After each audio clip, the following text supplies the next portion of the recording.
first story on our docket here today is Spamhaus released a botnet summary for 2014.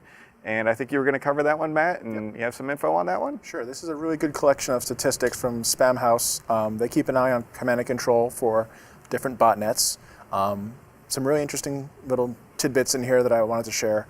About, they say, 50%, or at least a little bit more than that, a majority of command and control seems to be compromised web servers, which is a little bit less control for the botnet owners, but it also means that they don't have to pay for the infrastructure and catch the heat if they can distance themselves from owning it. They talk a little bit in here about the different hosting providers. They say that there's three major factors in choosing a hosting provider.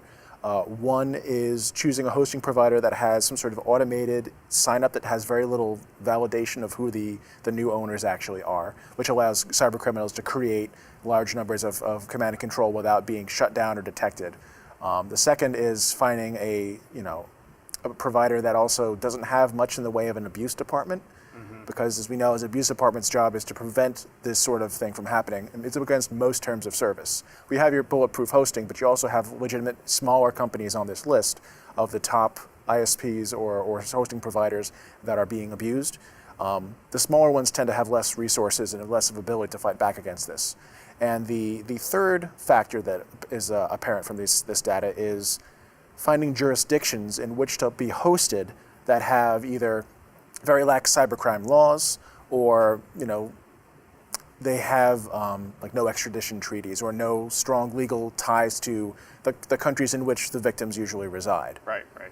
Yeah, I know that for years we've observed some patterns with certain botnet operators who were smart enough to place their command and controls in countries that don't have very good relations with where most of the victims are. So, maybe most of the victims are in the United States, and they put the command and control in some country that the U.S. doesn't have very good communication with. There could also be language barrier issues just in general when you're trying to communicate with the ISP that is hosting that command and control about what needs to be done and what you're trying to communicate, that there's command and control there.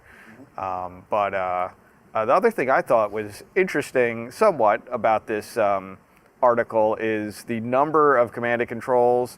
Zeus, Citadel, which is an offshoot of Zeus, are in the top spot by a large margin.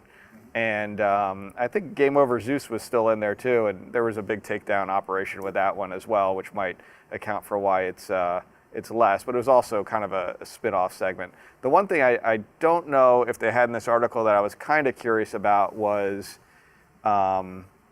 actual infection rates. So just because you have certain families of malware that have a lot of command and controls, that makes it harder to deal with those families in general, take down those botnets. But if there's even a botnet that has just a few controllers, could have a lot of victims that are participating in it. It'd be nice to kind of know the relative sizes of populations of these different families, but I don't know if they even had those statistics. They probably didn't for the study they were doing. Right, this seems to focus purely on the command and control structures, domains and IPs associated with that. You're right, that would be fascinating information to have though. Right. One more interesting point, which is probably no surprise to some people in the cybercrime, anti-cybercrime community, is that the top-level domains that are most frequently abused, besides .com and .net, are .ru, Russia, and .su, Soviet Union, which is kind of an oddity that one's still around, even though there's no longer a Soviet Union, but it seems very popular and rife with abuse. Right.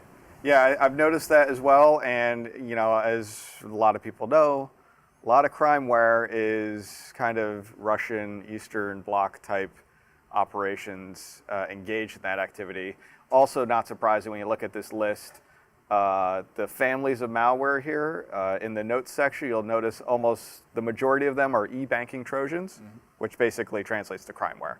They're trying to steal your credentials so that they can get into your bank account, or other types of financial type fraud activity. So interesting article. I don't know if you had any other insights into it, but it looks like things aren't going away. It's definitely a steady amount of command and controls here, and they really didn't decrease as far as they I actually can tell. did increase roughly about 8% over last year. 8%? That's what they said. Okay.